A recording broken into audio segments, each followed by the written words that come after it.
welcome to the Got Till 5 spectacular, where Jesse wasn't fucking ready. This is mental. I've never seen a video. Sorry to the listeners, but we're on YouTube live. Go back and watch it if you're listening to this on Spotify or whatever. We just had a proper intro video. You've had no time. You've had, or plenty of time, I should say, on your hands, obviously. What have you been doing with your life? Nothing, obviously, if you're doing that. 2 months of no podcasting allows me to create videos and art and beauty. It has actually been 2 months, hasn't it? That's embarrassing. Longest time ever, but I feel like we've come back with a bang. It's your fault. It is my fault. Thank you for allowing the listeners into my life. So, Matt, initially, Matt's had a fucking breakdown. Yeah, he did have a bit of a breakdown, but prior to that, he had a sore throat, which actually started all this. And so he was like, "Oh, I've got a sore throat." I was like, "Okay, fair enough." And then you sent me a picture, unrelated. Which, yeah, nice. You've got a literal sore throat at the moment. We'll talk about our makeup in a sec. But you sent me a picture of you, unrelated to you, but straight after you told me you were real, you'd found an app that makes you bold. So you sent me a picture of yourself bold, and you were like, "Oh, this is what I look." And I first saw it on my phone. I was like, "Holy shit, I only thought you had a sore throat. This is more serious than I thought." You're going to come visit me in hospital. And yeah, it was badly timed. I must admit it was badly timed. But I always thought I'd look quite terrible bold. Now I'm not so opposed to the idea. Very round. It's all right. Very round. Very round. Like a perfect little soccer ball. I wanted to kick it. So, as you can guess, listeners, you can't because you like your audio. But if you go back and watch the video, me and Jesse are all dressed up for the spooks. Some of us more than others. Well, look, this is so not me to do this stuff. I love Halloween. I love the imagery of Halloween and the festivities. I don't like getting involved with it. I just like watching it from a distance. But you said that Sainsbury's have some nice. We're not sponsored by Sainsbury's, by the way. This is going to Sainsbury's have some excellent stuff. Have some good face paint at that. So I was like, all right. So I skated down there earlier, found some nice little stuff. So I did this white paint on my face, literally just line after line after line, because it's literally crayons. And then did the eyes and the nose and the mouth. I was like, yeah, okay, I look like a kind of skull. This is happy days. Turn on the webcam to start this with you, and I've got Cruella de Vil sitting in front of me. It's like your, what's his name from The League of Gentlemen? Hello, Dave. You're that close. I'm like, yeah. Like, sort of deliberately badly done. I should have, no, you can't do that anymore, can you? Because the other way round is sort of blacking up, even though that's not the idea of Papa Lazarou from League of Gentlemen. It's like anti-minstrel was the idea. But I was nervous, I must admit. It's not. You're lucky I didn't think of it, actually, because I would have done it. In a heartbeat. It would be like, "Hey, welcome back to Got Till." Oh no! Yeah, immediately shut down. Cancel culture. And Chromie's here. I blame Max too. What for? Like, why are you guys ganging up on me? Jesus Christ! Well, because every time you message me saying "Where's the podcast?" I just said, "It's Max's fault." It's all Max's fault. He did it. Damn him.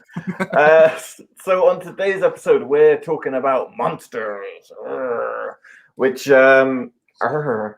oh, this is really wet. This blood. It's gross. It is, yeah, it looks horrible. It's going to stain your t-shirt. That's a nice t-shirt as well that you're going to ruin. It's not nice. So, in typical Got Till 5 fashion, we're not going to do your monsters like your Jasons and your Jesse's eyebrows. The proper monsters of the world. We're going to delve in a little bit deeper. We're looking at films, TV shows, video games, and me being a good person, I've picked one from each of those categories, Jesse. Nice. I haven't. I've picked. I don't play by the rules. I'm a rebel. I'm a little skull face. I've picked TV show, film, and film, but film from a TV show. Oh. So it's sort of, yeah. So it works. It works. This paint tastes funny. You as a Halloween person, like you said, you enjoy observing it, but you never get into the spirit. Horror movies aren't really your jam. I like some horror, but I like tongue-in-cheek horror films that are actually trying to be scary. Just like I watch it thinking that's a bit pathetic, but horror films with their tongue firmly in their cheek, I love. Like that's my favorite thing. So Drag Me to Hell is the example I always use, which you showed me years ago. It really is. It's brilliant. It's so silly. And you could so easily watch that thinking it's trying to be a serious horror film, right? But the second you realise where its humour's at, it's brilliant. That's my favourite type of horror. Within the first 5 minutes, there's an old Russian lady who breathes a curse on a button, and that's the moment you know what kind of film you're in. And then there's a tap dancing goat. There is a tap dancing goat. Up there for me.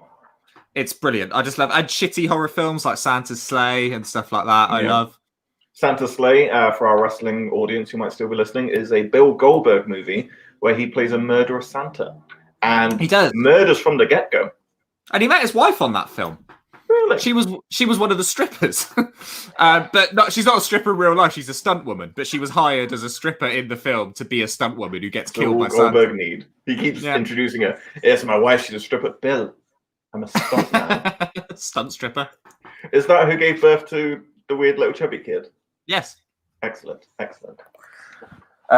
Steve is asking what the fuck is going on. Steve, we've been dead for 2 months. Yeah, exactly. Yeah, how would you look if you'd been dead for 2 months, Steve? A lot worse than this. Can you imagine Steve decomposed? Oh. He's bad enough now. We got a little Steve. If you hang around for the top 5 intro, I've got a little treat for you. So we'll wait and see what's going on there. But Jesse, walk me through your decor behind you, your haunted decor. I'm enjoying it very much. You know what? Like this is my life. I haven't made any effort to anything. This is actually what this room looks like all the time. So I've got my 3 Skull Zero skateboard on the wall with blood coming down it, which is one of my favorite skateboards. In fact, I have the same skateboard tattooed on my arm just there. That's nice, isn't it? Beautiful. And I've got it's weird because I keep moving to show people, but it's mirrored when I'm looking at myself, so I keep just getting in the way of it. We got Krusty the Clown from Treehouse of Horror sitting on the radiator. He makes proper noise. Lovely, and that's about it. That's about it. You got your wrestling monsters on the other side of the wall. Oh yeah. The monsters. You can see them, can't you? Wrestling monsters. I know. And I've got a Grin Reaper on my t-shirt. Oh, that's what it says. Yeah, Grin Reaper, because he's a happy little fellow. A happy little taking lives with a smile. That's what we want. Shall we? Do you want to delve into the spoops? Do you have anything to share in your life that people might not be aware of? Is there any show that you're going to be on soon, maybe? Oh yeah, thank you. I forgot about that. So if anyone has heard of a BBC show called Pointless, I'm on it. On 28th of October, Wednesday, I think that is. It's Wednesday after next. 5:15 in the afternoon. It's on telly. Me and my dad did it. So go and watch that. It'll be fun. I'm sure we don't have a podcast before then, do we? If we're doing it fortnightly. So we probably should start doing them weekly to catch up and make up. Yeah, maybe. All right. Well, we might do that. But yeah, go and watch Pointless. Yeah, go and watch Pointless. It'll be fun. Yeah, it's all good. Problem solved. Great. Should we delve into the top 5 then? Let's do it. Unless you've got anything to say. No, my life's a wreck. Lovely. I happen to love the number 5. I have to speak up. I'm wearing it now. Marvin, you're naked. Stop looking at me,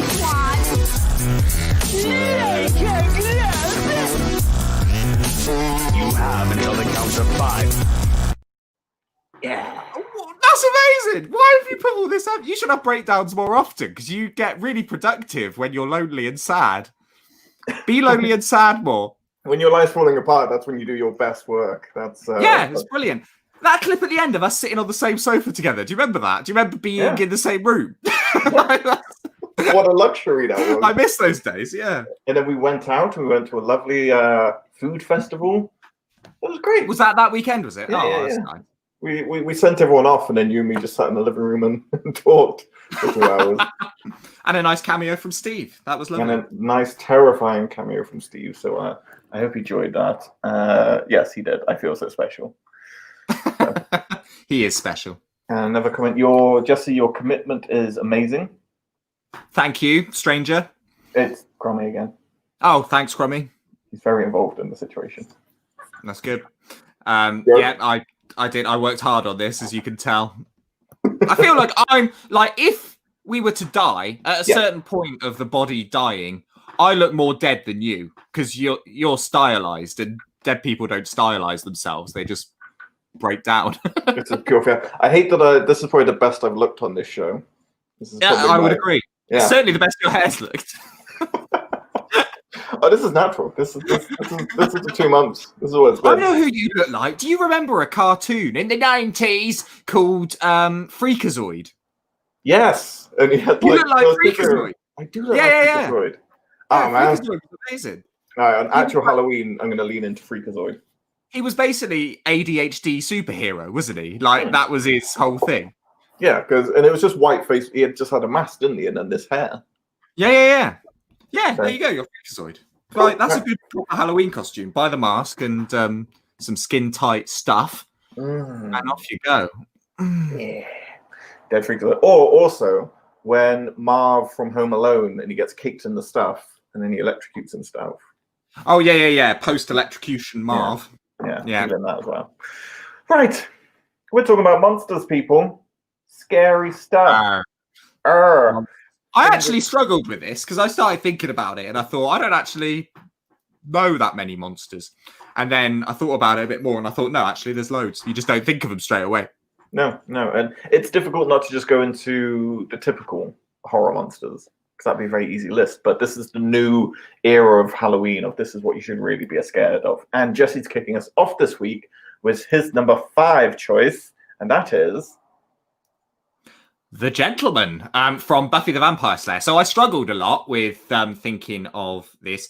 Anyone who has seen Buffy the Vampire Slayer will know that every season there's kind of a big bad. Like there's a bad guy specifically for each season that is through the whole thing. But there's loads of mini villains throughout as well. Like Smallville do it as well. There's loads of American shows do it. Like you just got sort of quick fire baddies. And this is a quick fire baddie. This is one episode of Buffy the Vampire Slayer. I think season 4.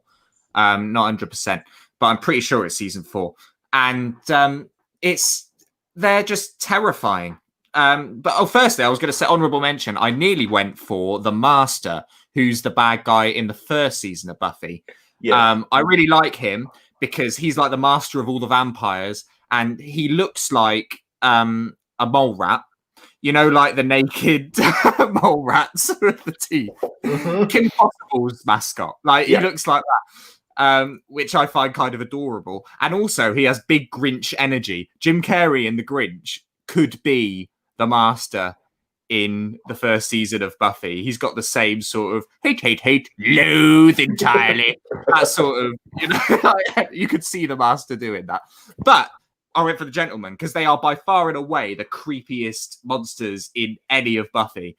They are bold, white-faced chaps in suits and completely silent. The whole episode is mimed, in fact, because what they do, their only weakness is screams, like women screaming specifically, but any human voice hurts them. So what the first thing they do, they come to a town like Sunnydale, and first thing they do, they take away everyone's voices and put all the voices in a box and keep that safe. So the whole town can't speak, miming.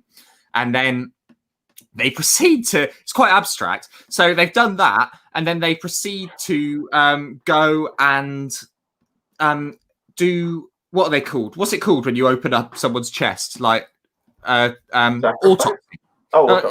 Yeah. So they basically do autopsies on live people to take their hearts because they eat hearts. That's all they eat. So these people can't scream, so no one knows it's happening. So they're just floating around, these creepy, and they're sort of just smiling and wide-eyed all the time. Yeah, like they don't speak because like they're all silent. But if they did, they would sound like this, wouldn't they?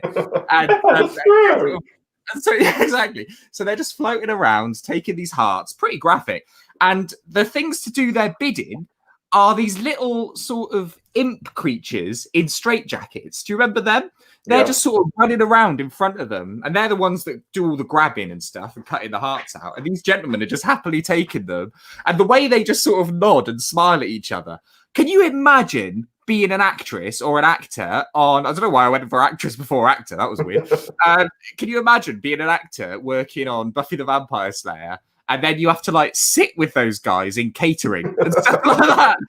On their black breeze. So. Yeah, exactly. Just sitting in front of you, just like, eating their sort of food. They just got the most terrified faces. If you don't know what they look like, if people listening haven't seen Buffy, just Google Buffy the Gentleman. They're amazing. I find monsters who can wear suits that much more terrifying. I don't know what Right. makes it that much more terrifying, but Yeah, monsters with a dapper quality equals more sinister. yeah, without a doubt. Just trying to see. Let me see if I can pull up a picture, shall I? Oh, that'd be good. Oh, we've just zoomed out on the Oh, we YouTube. did just zoom out. Mm. Let's see if we can share that. Wow, you're clever. You could do. Oh, there they are. Yeah, Horrible. there's the gentleman. They are horrible, but look at their lovely smiles. It's yeah, good teeth work as well. Yeah, right. It's sort of so when I first saw them, I was creeped out, but because I've like watched that episode so much now, I sort of love them a bit. You know, when you sort of get sort of comfortable with things, and now I look at them and go, "Aw, they're quite nice, really." You'd be quite happy with them in catering and doing stuff, but I kind of forgot about the gentleman until we were doing research for this episode, because as you say, it's just like a one and done kind of thing. But if you Google terrifying monsters in TV shows, pretty much every single list has them in it. Good. That's awesome. That's mad, isn't it? When you think the amount of stuff that was in Buffy and the proper baddies that were in like 20 plus episodes a season, and it was just this one episode had that effect on people. Yeah, it just really mess people up. Kind of like, do I like her zoomed out or do I like her zoomed in? It's up to you, mate, but you better choose because you're probably making everyone car sick. Let's go zoomed out. Let's mix it up. Excellent start, Jesse. The gentlemen are terrifying. They are completely terrifying. Okay, mine. I'm gonna start with the video game style of things. So for me, I don't know any of your three, do I? Yeah, it's gonna be a surprise. Mine are the Flood from Halo. First introduced in the first Halo game. Were you much of a Halo player, my dear? I can't say I was. I bought an Xbox. Xbox 360, in fact, is the only Xbox console I've ever owned. Bought that because it came out. Do you remember it came out like a couple of months before the PS3? Yeah. So they sort of jumped on the sales that way. So I bought one because I just wanted a new console. And I got the Red Ring of Doom, mate. And when you get that Red Ring of Doom, that's it. Sorry, Xbox. I'm never trusting you with nothing again. So I've never had an Xbox since and always been a PS, name the number, loyalist. PS boy. So the Flood are this kind of parasitic creature that can catch onto any living organism. So basically zombies, but they're kind of like fungus. Right. The concept of fungus grosses me out because I'm not a mushroom person. Like all the things in my list genuinely scare me in real life, so that's why they're in there. You mean mushrooms? So because you don't eat mushrooms, the food, like because you don't have mushrooms on your pizza, you're disgusted by all fungi. Disgusted. Absolutely hate them. But look at them. They're horrible. Okay. Yeah, they're a bit Oddworld, Abe's Odyssey, sort of the sort of thing you'd see in that. Yeah, so you're going around on these missions and you're shooting stuff up, and you go into this abandoned ship and you got to go underground and it's all dusty and you can't see shit, and then you got these things screaming in the dark, running at you. When I was a young boy, and probably now, took me into the city. We had to go to MCR in there at least once. Absolutely terrified me. And I remember playing with Kevin, and I had to be like all brave and a big, brave, strong boy, but I was scared. Look at his little mouth and the big one. It is little sucker mouth. Oh yeah, little sucky. It's sucky, horrible. Indeed. So are they like a final boss? No, they were just kind of it just came randomly in the middle of the game. So you just kind of, we found this abandoned ship, we've got to go check it out. And you go, and then it's all got mushrooms everywhere. Tesco's own, just everywhere. Spores, and then I never knew you didn't like mushrooms. They don't even taste of nothing. See, this is my thing with mushrooms, okay? We've diverged from the narrative, and now we're talking about mushrooms. My problem with mushrooms is the texture. They're rubbery. They're just slippery. They're rubbery. Rubbery and slippery, and I hate them. So gross. But what about magic mushrooms? You never enjoyed them as a younger man? Well, that's a separate story, Justin. That allows powers to be majestic. You'll put up with the rubberiness. I remember. Take me to my happy land. When I first went to Guildford, staying in the YMCA, I made friends with a guy called Sam, who was like the most stereotypical sort of hippie that you could ever meet in your life. Like, sort of close your eyes, imagine a smelly hippie, you would see Sam, right? He's like, this is the hippie. And every Saturday, he would drag me out to go magic mushroom picking all around the countryside of Guildford. That's romantic. I know. And he was like older as well. Like he was about 10 years older than me. So I was 18 and he was nearly 30. And it was just, looking back, it's a bit weird, isn't it? Just him just grabbing this 18-year-old coming out, just basically hold a bag while he's going through cow dung to find these bits of mushroom. And we'll be enjoying these later. Yeah, exactly. I don't think he ever gave any to me. I just sort of helped him. And then he'd like buy me a 6-inch sub or something. Then I'd just be on my way. You are. I know. I just wanted to make friends. He's going to harvest these drugs for you and not get I was any. in a big city. Wow. This is why we should never have let you out of the countryside. No, I know. Well, I'm back now and I'm safe. No one abuses me for drugs. Not a drug mule anymore, mummy. I promise. Not anymore. Good, I'm happy. Oh, yeah, shit, mate. She listens to this, doesn't she? I never did mushrooms. We forget this every single episode. The parents tune in and then we get the phone calls on the Sunday being like, so. Yeah. Word of advice to anyone, just don't do a podcast that involves any personal information of your life going out. That's all I can say. That's all I can say.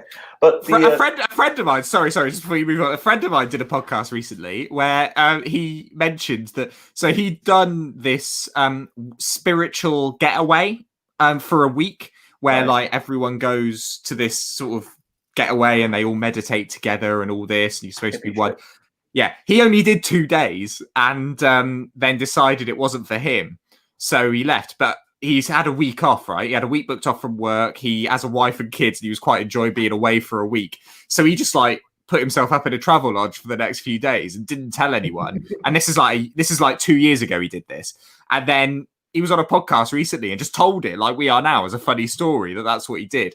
And all of a sudden, he's getting, because he lied to everyone he knows that he did this spiritual getaway for a week and like had this amazing time. Like his wife, his children, his parents, all of his friends, they all thought he'd done this getaway. And he just mentioned on this podcast, told this funny story. And 2 years later, everyone's really upset with him. The stories backfire, people. There's no statute of limitations on stories. So exactly. Keep it to yourself.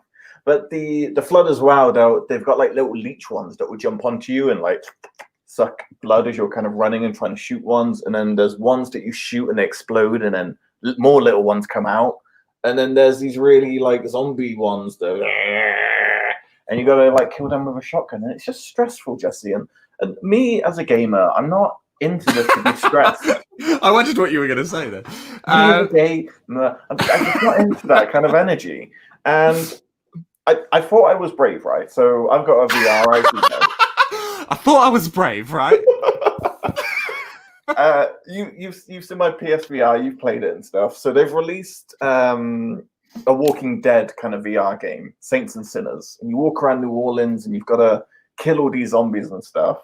I played it for 10 minutes. I've never touched it again in my life. Here's me walking around just like, get away. I'm so angry with myself that I didn't film when I made you jump when you were wearing the VR, because when I was around and I did that, it was the funniest thing. Like, because like Luigi's Mansion or some game we were playing. I should have, yeah, but I should have filmed it. It was so funny. So Max had his VR headset on, he was playing the game, and I did what everyone would do, right? Just grabbed him by the shoulders and went "Rah!" like that. And so the first funny bit was your reaction, because you were legitimately terrified and you went "Rah!" I screamed like a girl, and that was really funny. But then what made it super funny is you, still with the VR headset on, you were like looking around this thing on. You were going, actually that's really dangerous, you shouldn't do that, that's like one of the rules of VR headset, and started like reciting the health and safety to me with this big thing on your head. It was really funny. Rule number one. You were really annoyed. I was so angry. I was so immersed in catching these ghosts. And then that's completely out of order, Jesse. I had this trust for you. I had this merciless trust for you. That, you know, like you in the Xbox with your red ring of death. It's never coming back. It's never coming back that again. trust is gone forever.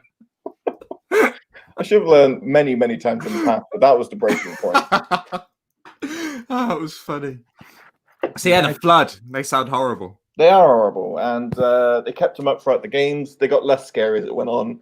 But the first two games, when you're kind of locked in with them, lots of screaming and noises and stuff, it was difficult to pick a kind of scary game creature. I was going to go for the witch from Left 4 Dead as well. I just keep playing with my Buffon. I know you like it, don't you? I can tell. Yeah, I do. Just might keep it. So, but the flood for me did actually terrify me and gave me bad nightmare dreams when I was a little boy. Legit, bro. Legit. Ow, I'm wearing a ring. So don't do that when you're wearing a ring, 'cause that sucks. I just hit my finger right on my finger. The big dead ghoul. He's like, ow, my finger. Okay, Jesse's number 3 is Stripe from the Gremlins. But does anyone love who's watching the Jesse's shock of what's coming up? He's watching the screen like, what's my number 3? I can't remember these things. So I've said Stripe because he is sort of my favourite character in the Gremlins because he's so anarchic. Is that the right word? Yeah, not anarchaic. That's not right, is it? Anarchic. He's just a little punk rock rebel. But I will extend this to all the Gremlins that are fed after midnight because I really like the evil Gremlins. And I was thinking about Gremlins 2 the other day. Do you remember in Gremlins 2, there's one of the evil Gremlins that gets like a human brain put into him, so he has the ability to talk. Mm-hmm. And he's like this really well-spoken Gremlin. There's Stripe, he's lovely. But this Gremlin in Gremlins 2, so he looks like that, but he's like, yes, just sort of discussing everything really matter-of-factly whilst he's destroying the world. And then he sings a beautiful rendition of New York, New York towards the end of the film, which is great. But Stripe is the leader in the first Gremlins film of all the evil Gremlins. He is identified by his mohawk, which none of the other Gremlins have. And he's just a little punk rock pisshead. Yeah. And I love that about him. Do you remember the bar scene in Gremlins 1? Yes. Insanity. So my memory of that, watching the film as a kid, it was like, yeah, it's funny because all the Gremlins are like, you know, getting pissed and sort of having a bit of a party. And like, so that's 30 seconds of the film. It's done. I went back and watched the film. It's a good 12 minutes of the film of just them just getting smashed in a bar. There's a sort of Tom Waits Gremlin character who's smoking and got a trilby on. There's a sort of tarty, made-up Gremlin with a big blonde wig on and big lipstick, and she's like doing strippy dancing. I remember her the most, yeah. Yeah, I thought you would. Right. And it's just mental, sort of seeing these Gremlins have fun. But Stripe is the... I can see your Google imaging on the big screen. I know, I want to see her. Oh, how can we find her? What would you type in? Gremlin whore. I'm going to save that for my personal collection later. But Stripe, I just like... I've always sort of enjoyed punk rock and rambunctious sort of characters and things. And I think Stripe might have been one of the first instances in my childhood where I saw someone who was truly anarchic with no sort of care in the world for any consequence. I think actually my number one choice is kind of that as well. But Stripe is certainly just little mentalist and I love him. Your number 2 and number 1 do explain a lot about your childhood. And I associate the Gremlins most with you as a person. Yeah, I don't know why. It's just Gremlins and you kind of marry up together quite nicely. It's my favourite. I think it's definitely in my top 3 Christmas films, I reckon. And I always forget it's a Christmas movie until last Christmas when I was at Mum and Dad's and it was on TV and I watched it and I went, this is just lovely in Christmas. It's not lovely, it's horrible. But yeah. Yeah. So I class it as a Halloween movie. Yeah, I know what you mean. It feels like it should be. But yeah, it is a Christmas film. And I like the bit when the girl talks about how her dad died when he was dressed as Santa. And he was going to come down the chimney to deliver presents dressed as Santa to surprise his family. But he slipped when he was halfway down the chimney, broke his neck and died. And the body was just the body was in the chimney for like days. They were like, we thought Dad had left. We didn't know where he was. And that's when, and then somebody lit the fire because it's winter. And it was like, and that's when we smelt it.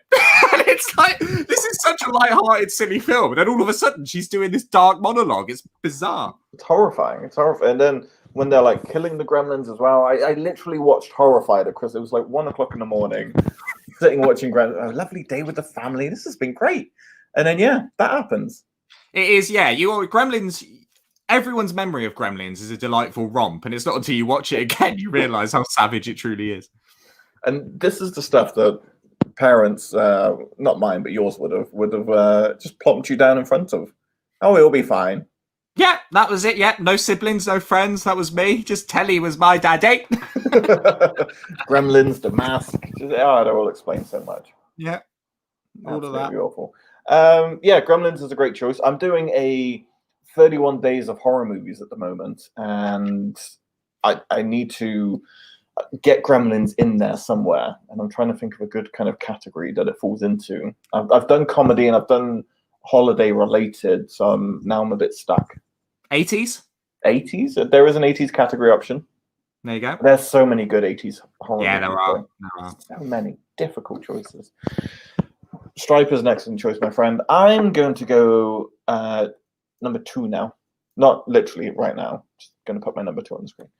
So I've gone for what? What are you shaking Nothing. my head? No, just Poo you. joke, Jesse. Poo joke. They love it. The kids love the poo jokes. More poo piss, all of that. So, it's like dried on my neck now. It's cracking. It looks great though. Oh, don't die, kids. Go through the pain. So when I was on Pointless, which we'll be watching in a couple of weeks, they had to make me up in all sorts of stuff. My face was cracking with the amount of foundation they put on me to make me look beautiful. And I do look beautiful, which you'll see in a couple of weeks' time. And he hasn't taken the makeup off since, and it was done 6 months ago. This is it. It's just fermenting. So my number 2 is the only exception to the rule of not putting in traditional baddies, because I had to put him in because he's a personal favorite of mine. It's Freddy Krueger from A Nightmare on Elm Street. Nice. I adore Freddy. He is the funniest character ever. The first time I saw the Freddy Krueger movies was with my ex in Canada. And it was Christmas, no, it was Halloween, so I'm getting my holidays confused. And we started on the Friday night, and we watched all 9 Freddy movies from Friday to Sunday. Wow. That's too much Freddy. Didn't you have, like, I don't know, fucking to do or something? Is this Only why she's 7 an more ex to now? go? Yeah. Max, come here, babe. Just stop watching Freddy. Let's see how he kills the sexy teens.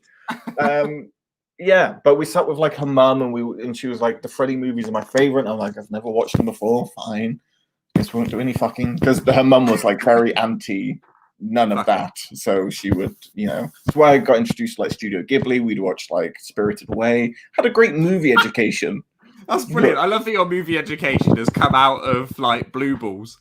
Depravity. But then we would just her mum would go to bed, and then we'd go have sex. So I kind of just won the best of both worlds.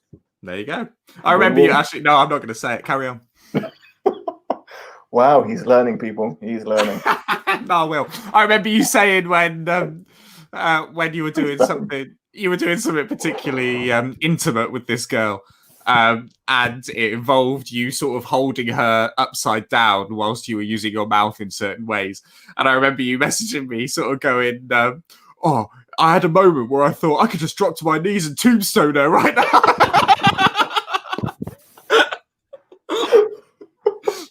This is why I shouldn't share. You literally sent that to me about over 10 years ago, and I just logged it. I just remember that. I can't remember what happened yesterday. Doesn't remember myself, but and then I do like the arm cross, and then the yeah, exactly. It would have been perfect. Someone slides in and counts. I used to live a fun life. Yeah, sorry. Carry on. Freddie and Steve. Steve says the goat. End the show now. Good night, everyone. Thanks for joining. We appreciate you. Oh, what Freddie being the goat? Yeah. Freddie is now the first one is kind of genuinely terrifying. The concept of a monster that when you fall asleep, they're able to attack you and kill you in your dreams. That's horrible. Yes, agreed. Because there's no defense to it. There's nothing you can do to prevent it because everyone has to sleep. No, exactly. So having that is just traumatizing. And the backstory of Freddie, where he was like a child murderer, and all the parents got together and burnt his remains to save their children, and then he's attacking the kids of the people that murdered him alive. The fuck is this as a concept of a movie? It's terrifying. It's pretty mental. It's weird, isn't it? When things become like so popular and part of pop culture, you just accept it. And it's not until you break it down like that and think about someone writing it before it was a famous thing, you realize how mental this stuff is. Do you know what I mean? Yeah, it's insane. The first movie has a young Johnny Depp in a nice little crop top when he gets murdered and pulled through the bed. Very daddy. And the first movie's great. There's lots of kind of inventive scares and kills, and it's a generally creepy movie. And the concept of Freddy kind of scarred me after that. But then you watch more of the movies, and they just get stupider and stupider, except for. And one of my Halloween picks was a movie sequel. And the greatest horror sequel, in my opinion, is Freddy 3. Something Dream, Electric Dream or something. And it's about these kids in a mental institution who Freddy comes to attack. And the kills are so inventive and crazy. And this is when Freddy's starting to switch to that comedy horror element of himself. And out of the 9 movies, in my opinion, there's like 3 Freddy movies you have to watch. The first one, the third one, and then A New Nightmare, which is this like meta version of Freddy, which came out in 2004, 94, something like that. And it's about the real life actors of the first Freddy Krueger movie being haunted in real life by Freddy in their dreams. So Freddy is now getting retribution for ruining his legacy by killing the actors in the original movie. That's fun. So good. It's so good. Those 3 are the best. And then you got stuff like Freddy versus Jason, which is the most ridiculous shit you could ever see in your life. And then everything else along the way, they just get campier, funnier, and that's sometimes, as you say, tongue-in-cheek, because a lot of horror movies try and keep that sequel energy going, like the Saw franchises. They just try and keep up the gore porn. Whereas Freddy leans into it, just becomes funny and stupid, and how can we kill these people in the funniest way, and how many one-liners can Freddy get in while he does it. And to me, just Freddy is the epitome of Halloween and horror. And out of all of the Michael Myers and the Jasons and Scream, whatever his face is, Freddy is the king of Halloween. Isn't it amazing that the actor Mike Myers had a successful career without changing his name when Michael Myers, the horror character, was so famous? It's true. And he just lent into it. And he was like, he did. He rolled with it, and no one really even cared or got them confused. No. So the thing about Freddy is that sort of tells me how I am perceived by other people. I went through a phase of desperately looking for sort of stripy jumpers because I've loved the Beano since I was a kid, and I was like, yeah, I want to look like Dennis the Menace or Minnie the Minx. They all wear like stripy stuff. I want to look like a comic character. This would be awesome. So I bought them and started wearing them, and everyone told me I look like Freddy Krueger, which isn't the look I was going for. The 4 blades on your finger might have, Yeah, the craggy face of evil. His little burn victim and stuff. There's a great moment in the 3rd where they realize that to stop Freddy, they can bury his bones and like do holy water and stuff. So put the soul to rest. And they do this like janky skeleton fight. It's just so fun. Please, I implore everyone, if you've never seen Freddy, watch the first one, the 3rd one, and then A New Nightmare. You will just be entertained beyond belief. It sounds. I'll be honest with you. I've never seen any of them, but I would like to. It sounds Neither right of Matt. Yeah, I think you'd love the Freddy movies, and Matt says he's never watched them either, and it breaks my heart. Was it you or Matt that put in the WhatsApp group the porn version? Freddy Krueger with the dildo fingers. That was you. Yeah, well done. That's the version you need to watch. Yeah, that's the only true Freddy Krueger film, in my opinion. And I feel like I need to watch as well, because I can say in my life that I've seen every single Freddy movie except that one. It's true. Missing out. Do you reckon there's Gremlins porn? No, that wouldn't work. Carry on. Steve says you can't be friends with him anymore because you've never seen the Freddy movies. Sorry. That's not how friends work, Steve. You've got to you show people things, and then you establish bonds, and you become closer, and that's why you're lonely man. That's how Jesse not indoctrinates, that's the wrong word. That's how Jesse meets his girlfriends. I just force pop culture on them, or my version of pop culture, which is different to actual pop culture, I think. Here's Ren and Stimpy. Here's the fart episode. Here's wrestling. The fart episode is beautiful. I will Pure defend the fart Pure episode of Ren and Stimpy till my dying day. It Yeah. is. That's a Christmas. Why are we talking so much about Christmas on a Halloween episode? But that's a Christmas episode of Ren and Stimpy, the fart one, and it is art. I watched it in the bath a couple of months ago, and that was lucky because the bath shrouded my tears. He almost drowned. Okay, are you ready to do your number one? Then it's my number one, and then we're out of here, kids. Yeah, my number one feels pathetic now after Freddy Krueger. But that was my number two. I haven't got to my number one yet. Just Oh wait. yeah, I know. Yeah, who knows what your number one will be? Ooh. You'll be very disappointed. Very disappointed. Yeah. So Crommy will enjoy my number one, I think, but no one else will care. Here we go. I'm struggling to remember what your number one is. So My number one is the main protagonist of the original Power Rangers movie. His name is Ivan Ooze. Now, he is a fantastic villain because he has that sort of Disney quality to him where like you can be evil, but you could be funny as well. And as a kid, it's the first time I saw an evil monster with a bit of like wit about him. Like, I really like that he's been encased in this snotty purple egg for 1,000 years. And he was actually encased by the original Power Rangers, because Power Rangers thing goes back thousands of years, just chosen teenagers doing their shit. And the egg, yeah, there you go. So the egg gets open. So do you remember the original Power Rangers film before I get to the... No, I'm going to need a synopsis. We have to have a watch. I watched it, but I need a rundown again. We need to watch it together at some point, because it's one of those films that, like, it's so bad it's good. Do you know what I mean? It's just great, just so cheesy but funny. And yeah, we have to watch the original Power Rangers together. Why do we not watch classic movies together? Why do we just watch the utter shit that exists in the world? We do, don't we? It's just Adam Sandler films on repeat, and Santa's Sleigh, and now Power Rangers as well.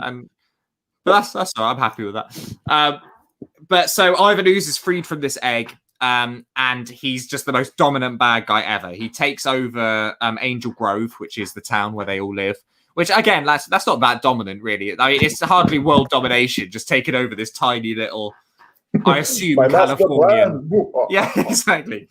But he makes this snotty ooze that he gives to kids, and it makes all the adults, all the parents, sort of his cult, like they're all brainwashed and they do his bidding. But he's a sassy, evil, snotty, funny monster man, and I just like he's the first. You know how I was quite an evil child. Like, I always was drawn towards evil adult. Yep. Yeah, I was always drawn to the evil stuff. And like, I think I showed you and Matt, I posted in the WhatsApp group, didn't I? My mum found a drawing I'd done when I was a child, and it was like blueprints of an evil hideout that I'd made. Like, as an 8-year-old kid, who does that? Just made my evil Here's hideout. my murder layer. There was a lot of fire involved. There was a pure fire room, if I remember correctly. There was a fire room. That's where I throw the heroes that try and thwart me. I just don't understand how you can consistently keep a fire room going. It was only a blueprint, Max. I mean, we have to speak to the archaeologist to like work out how this is actually done. The architect or the archaeologist? No, the architect. That's what I meant. You see, I'm not good at this. I'm a blueprint maker, okay? It's other people deal with that. Max has hired these archaeologists to build the evil lair. The archaeologists are like, why have you hired me? Why am I here? Like, what Here's can the I do? dinosaur bone. Throw them in the fire! We haven't built it yet. You build it. Once you've built it, I'm throwing your ass in there. But anyway, yeah, Ivan Ooze is sassy. My favorite thing that he says is, because so he is the first person as well to fuck up Zordon. You remember Zordon, the big face in the thing? So Ivan Ooze breaks in and fucking blows up the whole place. That's never happened in Power Rangers before. And it's like, oh my God, he's destroying the place. And as he's doing that, Ivan Ooze is going through everything he missed in the last 1,000 years and how annoyed he is at them. So he's like, all the things I've missed, the Black Plague, and then blows up a bit.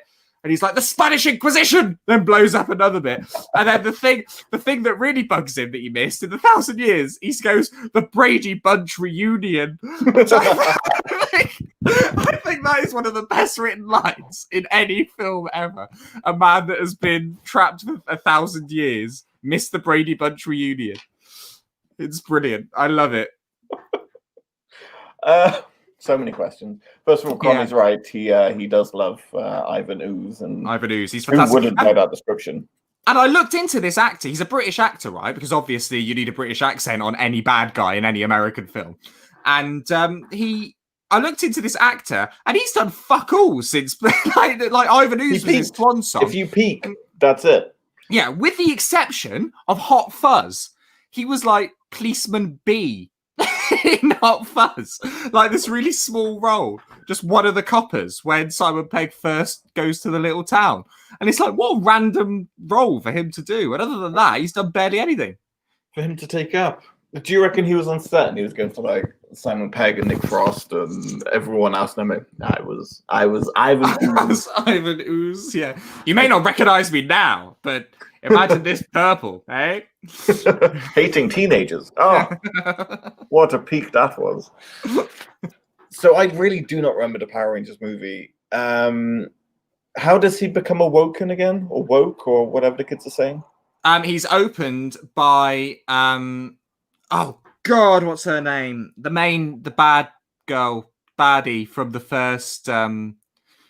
first series of Power Rangers. Oh, he's struggling. Help him in the comments, people. I know, I can't remember, but she's like an evil witch. Her and Lord Zed are the two main baddies in the TV series. So they open it. Because they're like, oh, we need this new baddie to take on the Power Rangers. But Ivan Ooze comes out and he's way more powerful than them, and he fucks them up. He puts them in a snow globe. More Christmas theme. Weird. So he traps them both so he traps them both in a snow globe. So they're not baddies in the film at all. So Ivan Ooze is like immediately more anarchy, right? Like he's immediately out of control as soon as he's released from the egg and just takes matters into his own hands. He's brilliant. He's punk rock as well, I think, like Stripe. He's the same sort of energy. So you want punk rock baddies, you want punk rock monsters who have got that kind of just no regard for like I don't like it when they have well thought out plans. I just prefer it when they want to destroy everything and they don't care if like other baddies get killed. They just want to cause pain. I like that. I want no motivation. I just want pain and suffering. That's all I want from my monsters. I think that's fair. Well, I think that's like, that's the ultimate, like the Joker, right? And Batman or whatever. Like, how do you defeat someone who has no motive? Do you know what I mean? He's just doing it because he's legitimately insane. I love that. It says so much about you. Jesse's the kind of person, this is no joke, he will root for the villain in every single movie. Yeah. And it's unnerving, but respectful. So I recently watched Cobra Kai, right? I know I've been going on about this a lot to you and you're sick to death of it. So Max hasn't watched Cobra Kai yet, and I think everyone in the world... Do you remember when Breaking Bad first came out and everyone was like, oh, you're going to watch Breaking Bad, it's awesome. And it is, but everyone who hadn't watched it, it was like, just shut the fuck up, man. Like, I'll get to it at my own time. That's what I'm like with Max at the moment. I'm like, watch Cobra Kai. And Max... he'll forget about it, because he did this when The Last Dance came out, the basketball documentary. How all the time. And then... we were speaking about Cobra Kai, and I was like, Jesse, this is exactly what you did with The Last Dance. He went, what's The Last Dance? I've forgotten what it is. I thought it was... So there's a documentary, or like a DVD of... Have you ever heard of The Band? They were a band called The Band. They're from the 70s. They were Bob Dylan's backing band and loads of people. They're like one of the best bands ever. They did a DVD of their last gig, and it's called The Last Waltz, and it's got loads of guests on. It's an amazing DVD. I genuinely thought you were talking about that for ages. When you were talking about The Last Dance. Yeah, exactly. I don't remember any of the band hitting any slam dunks, but it ended up being The Last Dance. I completely forgot that's what it was called. But anyway, the reason I bring up Cobra Kai is because that is sort of how I watched Karate Kid when I was a kid. I was rooting for the guy in the black, right? I was rooting for the blonde kid. Yeah. And turns out that when you watch Cobra Kai, it kind of does that. The main character and the good guy is that same character. So that made me happy. you don't have a lot of movies where the bad guy wins, so I'm happy you have that. I'm happy you have that in your life. Yeah, well, yeah, exactly. They don't win, but for that sort of hour and 45 minutes or whatever, I'm with them. In his heart. Who was your Power Ranger? We've never discussed this. Who was your color? Well, I feel a bit mainstream when we talk about this because I always loved the Green Ranger, and now who actually wasn't in it that long, and then they rebranded him to the White Ranger, but it was still Tommy. It was the same guy, and I feel, Come on. but he's like the main one, right? And I hate choosing the main one, but I didn't choose him because it was the main one. I chose him because green is my color. And if there's a green option of anything, I will be green. Just whether it's like, Slytherin in Harry Potter or what? Slytherin. Yeah, exactly. Slytherin in Harry Potter, or I'm a big fan of Digimon, so I always go for the cat with the green Digivice. I just like green shit. Don't know why. And so I went for the Green Ranger. Always liked him. I was What the about Black you? Ranger. Were you? Why? So I sent you that thing. So the Black Ranger has a missing finger. What? I told you this. I don't. My phone won't do facial recognition because of my makeup. Who is it? Who is it? My phone, by the way, has a terrible thing. If it's slightly dark, it will just shine really bright white lights, and you don't need that when you're in the dark. No, oh yeah, no, mine does the same thing. Yeah. Not only do I wake myself to blind me, but anyone else that I happen to be in a bed with at the time will also what does that? Jesus, no. It's a good way to work out if you've bedded a witch because they'll just turn into dust if it's too bright. But the I've lost my train of thought now. What were we talking about? Oh yeah, the Black Ranger he's missing like half of his ring finger. I remember now. Yeah. Yeah. And it was only Yeah, exactly. It's one of those things you don't notice, and then once you've been told, it's all you can see every time he's on screen. Like Tony Head with his gimpy little hand that he keeps hidden. Just about to say, Giles from Buffy the Vampire Slayer. If anyone's not familiar with the actor, apparently he has a gimpy, not like full Jeremy Beadle. I've had a look; it's just a little bit. It's a little bit withered, yeah. But but it's amazing through his whole career. Anything he's in, he's always hiding it just effortlessly. It's a real skill. Proper actor, right there. Proper actor. Yeah, beautiful. Ivan Ooze. Great choice as a number one, Jesse. We'll watch the Power Rangers film together next time we hang out. You'll love it, I promise. I know you saw it as a kid, but watching it as an adult, you'll love it. It'll be great because there'll be like memories coming back to me, and I'll be experiencing it all again. So I fully support. My number one, you're not going to appreciate. So sit there bored for 10 minutes, but. The reason I put it as my number one is because this is a genuine fear in my life. And then someone made an episode 17 years later on my genuine life fear. And I will never forgive them. And it's the Weeping Angels from Doctor Who. I was traumatized as a kid by any form of statue, stone figure, or anything like that. In my garden as a kid, we used to have these like little cherub things which were about yay high, if anyone can see it, but they were like 2 foot tall. They used to sit outside my window, and second story I could look down and see them. We had to get rid of them because they just terrified me so much that I thought they were going to come alive and come up the stairs and kill me. So we had to give them to my grandparents. Whenever I see you made your parents get rid of them. Yeah, I made them get rid of them. I didn't sleep for weeks. No wonder they hate you. I was terrified of them, and then I can't walk past statues and anything like this, and figurines genuinely terrify me. It's a fear I have. I got into Doctor Who, and I was watching it, and then some prick decides to make an episode about these stone angels that are perfectly still while you're looking at them, but then move when you blink or you turn around. That was great for me. That was great for my mental psyche. Thank you for whoever did that. It's great. You know what? I'm not a Doctor Who fan at all, but I did watch this episode. I just happened to see it on telly when it was broadcast, and I remember it. And how did you feel? I think I'm sort of with you. I agree. It's a cool idea for a bad guy. It's like Freddy Krueger. I'm seeing your psyche now, because what you don't like the idea of something that it's impossible to prevent, right? Yeah, no control There's over it. no control at all. Yeah, it's exactly that. So that's obviously your hang up, and you should probably go see a therapist. Seen many, Jesse. so many.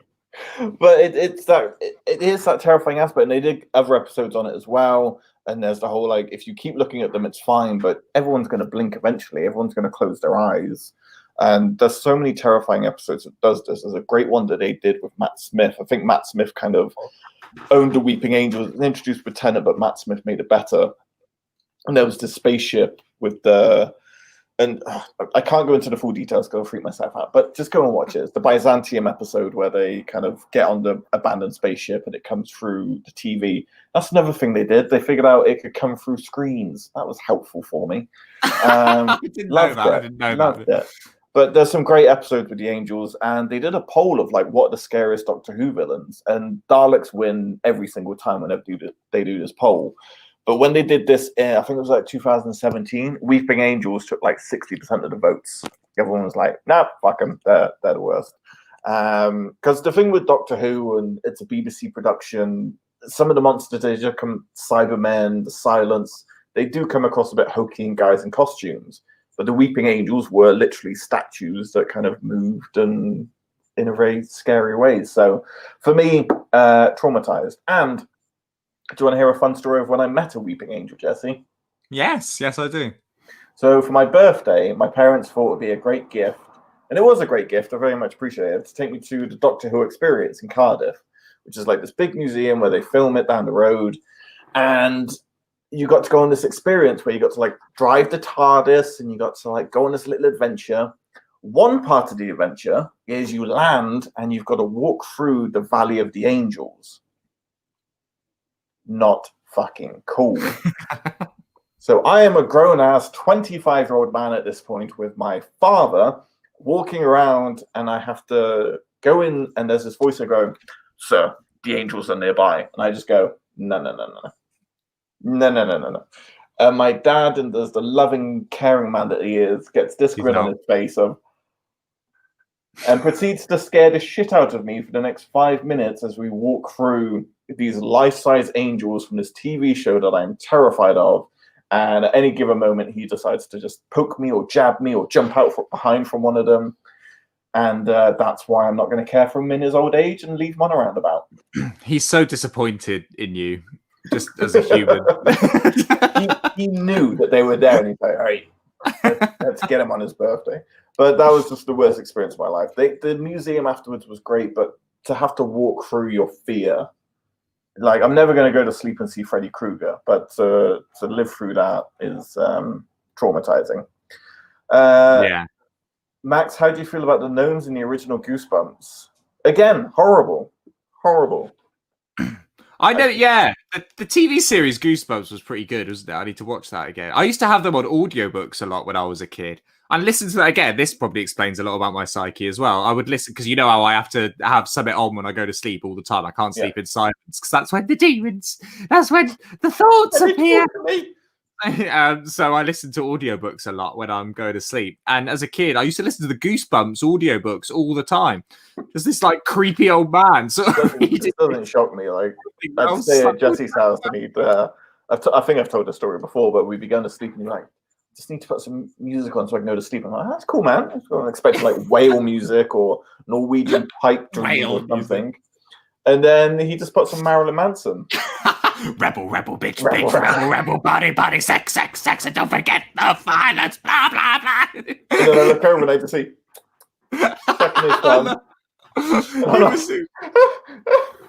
it's corrupt. It's completely ruined my life. I can't sleep.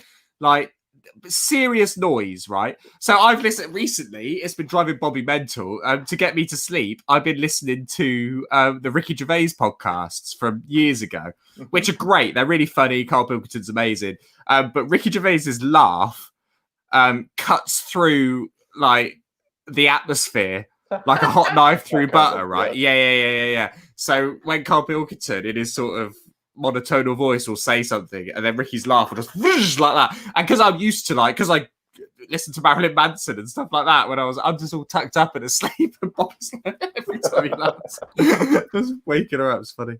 Me and her are going to be in group therapy together, and it's going to be great. I'm really looking forward to it. What was I going to say about that? Oh no, Goosebumps. Crommy, you're right. The gnomes terrified me, but also there was the ventriloquist dummy episode, and the book as well. And then they made the episode on it. That scared the shit out of me as well. The ventriloquist dummies. Yeah. Yeah. Do you remember the Shrunken Head? Shrunken Head. Great. Yeah, episode. that was a good one. The first ever Goosebumps book was called Say Cheese and Die. Yes, which I always thought. Yeah, I always thought that was a really cool concept. So one thing you'll notice from Goosebumps books, they are kids' books at the end of the day. No one actually dies in any of the Goosebumps books ever. But Say Cheese and Die, they find this old camera, and when they take a picture of someone, it's like the area that they've taken the picture of, but the people in it will be like horrifically injured in the photo. Yeah. And it's a bit Final Destination, isn't it? And it's predicting what's about to happen, and then they're going to get horrifically hurt. I remember even as a kid thinking, I want that camera. That's a cool. I want to see what's going to happen. I had another Goosebumps book. I don't know what it was called. I think it was like Invasion of the Egg People or some crap like that. And you could scratch it and it'd smell like rotten eggs. I had like a scratch and sniff cover. Are you sure that was what was supposed to happen, or was it just a stinky old book? I got thrown eggs out on my walk home with my books. Sniff this book, kid. Yeah, Goosebumps was great, and I'm sad it's kind of become this like campy Jack Black thing because the TV show and the books were like generally terrifying. Yeah, God, I kind of want to reread the books. Like I don't know if they still hold up, but I kind of want to reread them. I went through as you know I do. I sort of start eBaying things and stuff, and I've found, but people who are selling the complete Goosebumps books, like the collection is worth a lot now. Like, yeah, I'm sure you could probably buy reprints and stuff, but the original ones are worth a lot. Sad days that we got rid of them. Sad days. So that's our top 5. Let's run down very quickly. Jesse, at number 5, you had the gentleman from Buffy the Vampire Slayer. He's very good at remembering stuff. He is. Number 4, I had the Flood from Halo. Then I had Stripe from Gremlins. Number 2, Freddy Krueger and Nightmare on Elm Street. All 9 classics. Mwah. Booty. Then number 1, I had Ivan Ooze from the original Power Rangers film, not to be confused with any reboots that have happened in the last few years. No, sir. No, sir. My number 1 was the Weeping Angels from Doctor Who. Please, for the love of God, don't take me near a cemetery or buy me one for my birthday. Would appreciate So that's... What about other statues? Are you all right with statues now? No. Like... No, never okay. No statue. Never okay. Whenever I go to, what if you go to like, because a lot of football stadiums have like famous players from the past, like statues of them outside. Will you just freak the fuck out? George Best is gonna kill me. I'd probably be okay with George Best. It's like angels and that kind of stuff. When I go to like castles and they have those like wax figurines that look kind of real but not real, and they're going to come alive at any second and kill me in the room. You know, this is valuable information you've given me to make your life miserable in the future. Yeah. I enjoy sharing. Unlucky. What are your fears? Do you have any fears in your life? No. He's not going to share now, is he? Birds inside. Birds not inside. women, like actual birds, like with wings. Cassandra, get out. Yeah, I'm all right with like pigeons, for example. I'm all right with pigeons when they're outside. But as soon as one's in a house or like in a room that I'm in, I'll freak the fuck out, son. That's not right. Guess what I'm doing when I come to your house? Not good. So do you remember the flat? So do you remember the flat I used to live in that had a skylight in the bedroom? Yeah. So when it was too hot, you'd have to open it in the night because it was baking, and it was right under a subway. So like that plus all the heat from the flats below you, it got fucking hot. So I opened that, and pigeons would sort of sleep on the top. And one night, at about 6 a.m, a pigeon had obviously fallen asleep and fallen in through the skylight onto my bed, right? 6, best alarm clock in the world. But the pigeon lands and starts flapping around. I wake up and go, "Ah!" like properly scream like a girl. And I realised what sort of a man I am, right? So the first thing I do is I look at Bobby and go, "Oh, fucking hell." Then I push Bobby towards the pigeon. I jump out of bed, run out the room, close the door behind me, and hold the handle shut. So that she's in there and I'm outside and I just fucking get rid of it. And eventually, because the thing is, it falls in, but pigeons don't fly directly up. So it's really difficult to get up. And so eventually, I remember it was quite bad because he landed on my swingy light bulb. Yeah. And he was swinging and smashing his head on the ceiling with every swing, which was horrible. But eventually we managed to get him out. But that was like, I've never been so scared as a pigeon just flying around my little bedroom when I was in there. It was horrible. Yeah, I was going to say that would be traumatizing. You would have hated if you stayed at my house in Twilling more, because we had the big fireplace with the chimney, and birds always used to fly down. You'd open the fireplace and they'd fly out into that big living room that we had. And you try and get those little bastards out, and they're quick. They're quick. Yeah. When my mum lived in Wales with my stepdad, they had a lovely big house in Wales, but something that had been that was missed out, I guess, on the estate agent form is that bats find their way into this house, and that's fucking scary. Can you imagine, like, sort of going up to the hall and there's a bat? So people go on about bats, how clever they are because they can't see very well, but they do the sonar, and so they fly perfectly because they know where everything is. It's a fucking lie. They're idiots. It's not true because they're in this hall and they're just they're banging into everything, like all the walls and stuff. My poor mum. So Roy used to work night shifts at the uni, so she'd be home alone at night and would hear like just upstairs, and it'd be like, "What's that?" And then she'd go up, and this fucking bat would just be sort of on the floor, just bashing into the wall. It's like, "Oh, fucking hell." Like, terrifying, right? Like, what do you do? So she'd just, like, lock herself in her bedroom until Roy got home for hours. Hours. Actually. But perfectly rational. I was expecting you to say, like, the dark or clowns or something normal. Pigeons. No, I've got nothing. No. No one's scared of the dark and no one's scared of clowns. It's just something they say because they want to be different. Statues and pigeons. Me and Jesse, we can't. London for us is a nightmare. Like hanging out in London, we just can't do it. Trafalgar Square, shit ourselves. I kicked a pigeon up the arse once, and I didn't mean to. But you know when like a pigeon's in your way and you sort of go to kick and they fly off, they get out the way. You never actually touch them. You just get them out your way. This one was a bit slow and just didn't move. So I sort of mimed this kick, but actually connected with it and booted it so hard that it went into the air, then sort of caught itself in the air and then flew off. And it was in Cheltenham High Street. And it was one of those things where I'd done it by accident. But you know when you do something and just everyone around you just goes... like stops and just stares at you. And they must have thought I was a right little thug. But it was an accident. But quite impressive, I think, to kick a pigeon. Yeah, own it, Jesse. Own your impression. So this wig is really fucking tight on my massive head. So I'm gonna wrap up. You're gonna take it off, and your head's gonna be like. It's gonna be the same shape as this. Filled this. My God, it's so tight, but like I can't take it off until the show ends because performance, darlings. So that is our top 5 monsters. I've missed this. I hope to do it again soon. We're back. That's good. We're going to do it more full time again. Thank you for joining and listening. And we hope you have a very happy Halloween. It's the very special time of year for me. It's my favorite holiday. It's the most important holiday.